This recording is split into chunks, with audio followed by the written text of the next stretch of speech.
All right, Adam, we're back here for practice number 5. We're a third of the way through spring practice already, and the Buffs getting after their inside today. And sounds like Coach Tucker is really pleased with the way they're getting after it and being aggressive. But he mentioned being aggressive without going to the ground and trying to stay healthy that way. But what were your thoughts when we heard from Coach Tucker today? Well, it sounds like the offense had a good day today, and yeah, you have to go through that progression early on in spring ball. You're in shorts a couple of days, and then you're in shells, and so now we've reached that point where they can start to get a little bit more physical, and I think that's really where you can see some separation, especially on the lines. Although defensive line, there's so few guys, there's not much competition until those newcomers get here. But I think on the O-line particularly, a lot of guys have rotated in with that first group, and that was something that Chris Kapilovic said his first press conference with us was, if we have a new depth chart every day in spring, that would be the ideal situation. Obviously, as they get closer to the season, that's going to have to change. But you can create a physical team without having to tackle to the ground, as Mel Tucker talked about after practice today. And I thought Tucker said an interesting thing. He said, we don't really have a depth chart, we have a rep chart.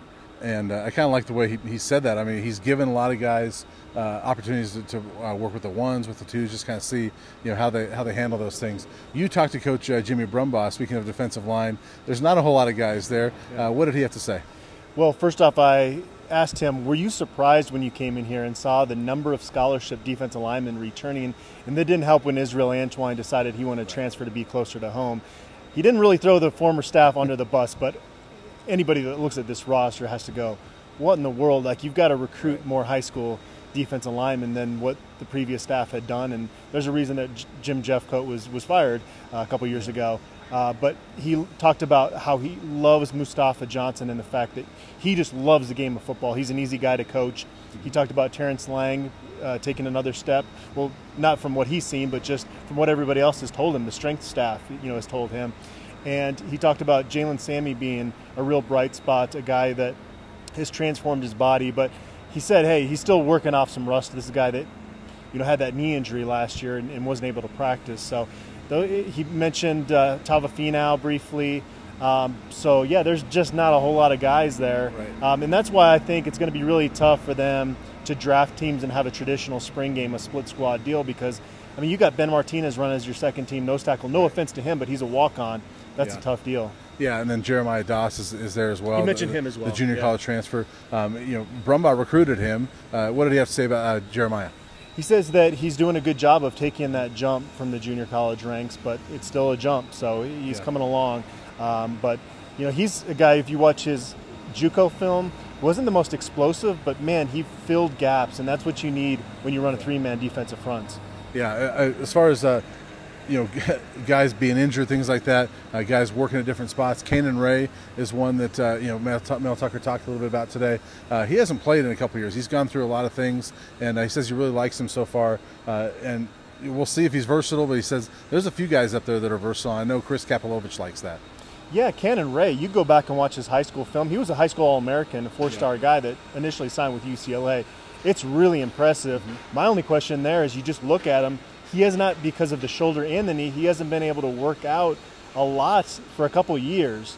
And it looks like he might still need some more time in the weight room, but he's going to be a good football player here. There's no question. Yeah, and versatility, we'll stick with that theme a little bit. Receivers, I talked to KD Nixon, and he mentioned, he's kind of working inside, outside this spring. But the big thing, my takeaway from my interview with KD was we talked a lot about Chev.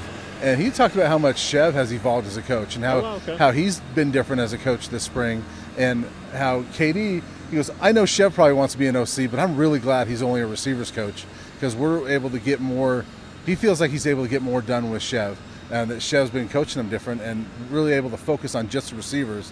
He feels like that's making a difference, and I thought that was a pretty good observation by KD. But he mentioned Chev's been a little bit different this spring, and it's tough to take a step back as a coach, but Darren Cheverini as a receivers coach and a recruiter is top notch. Yeah. The number of guys that he's brought into this program, really talented guys. One position you have not even worried about depth or top end talent since he's been here has been receiver. Yeah. And so, I'm sure at some point in the future he'll get a chance to call plays again. But for right now, CU's really fortunate to have him in the role he's in. So the other thing KD told me that he kept reiterating was that those guys are learning to love to block. Because I love blocking this spring. And because that wasn't really the case last year. So we know that's obviously a key, but I think that's a good sign that these guys learn to love to block. Remember, go back to 2016. That group was very competitive as blockers. They had that big leaderboard in Cheverini's meeting room, and those guys all wanted to win that. And that was one of the maybe the topics we didn't talk a whole lot about that season, but the blocks that all three of those receivers did, and it kind of reverted back to not being all that impressive in 17, 18, but if they can get that back, it's a huge benefit for your offense, especially they want to be a power running team, and those guys helping on the edge is huge. Well, if they learn to like it, then that's certainly a step towards that. Any other comments before we get out of here for this practice? Well, I had a chance to talk to Jared Poplowski, a tight end as well. He comes in and shows a lot of things as a true freshman, and the former tight ends coach Gary Bernardi said he was starting to turn the corner late in that season 2 years ago when he tore the ACL in pregame of USC. Comes back, and a handful of practices into camp, tears his labrum last year. So really, really frustrating situation for him. But he showed a little bit as a true freshman, and now he's back in the mix, and he admits there's a lot of rust he's working off. But they're going to use the tight end. There's a lot of sets where there's two tight ends out there now, and so he's going to have a chance once he works his rust off to be part of that mix. And he's a guy, I think, going forward, the fact they are now going to throw the ball to the tight end has a really bright future here. Yeah, he's a guy that I've been excited about since he got here, and it'd be nice to see him healthy. So I think that'll do it for this practice, and Adam and I will be back to talk about Friday's practice.